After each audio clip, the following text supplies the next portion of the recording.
Challenging star Darshan ಅವರು ಸ್ಯಾಂಡಲ್ವುಡ್ಗೆ ಕಾಲಿಟ್ಟು 25 ವರ್ಷಗಳು ತುಂಬಿವೆ. ಅವರ ಹುಟ್ಟುಹಬ್ಬಕ್ಕೆ ರಜತ ಮಹೋತ್ಸವ ಆಚರಿಸಲಾಗುತ್ತಿದೆ. ಫೆಬ್ರವರಿ 17 ಸಂಜೆ ಕಾರ್ಯಕ್ರಮ ಮಂಡ್ಯ ಜಿಲ್ಲೆಯ ಶ್ರೀರಂಗಪಟ್ಟಣದಲ್ಲಿರುವ ರಂಗನಾಥ ಸ್ವಾಮಿ ದೇವಸ್ಥಾನದ ಮೈದಾನದಲ್ಲಿ ನಡೆಯಲಿದೆ.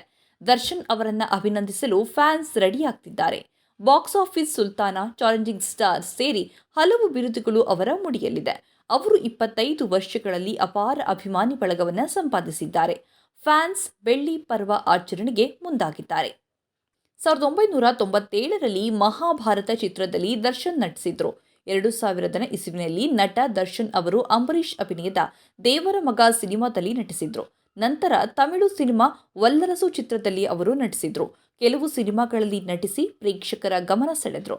ಆನಂತರ ಮೆಜೆಸ್ಟಿಕ್ ಚಿತ್ರದಲ್ಲಿ ದರ್ಶನ್ ಹೀರೋ ಆಗಿ ಮಿಂಚಿದ್ರು. ಅಲ್ಲಿಂದ ಅವರು ಹಿಂದಿರುಗಿ ನೋಡಿದ್ದೇ ಇಲ್ಲ. ಹಲವು ಸೂಪರ್ ಡೂಪರ್ ಹಿಟ್ ಚಿತ್ರಗಳನ್ನು ಚಿತ್ರರಂಗಕ್ಕೆ ನೀಡಿದ್ದಾರೆ.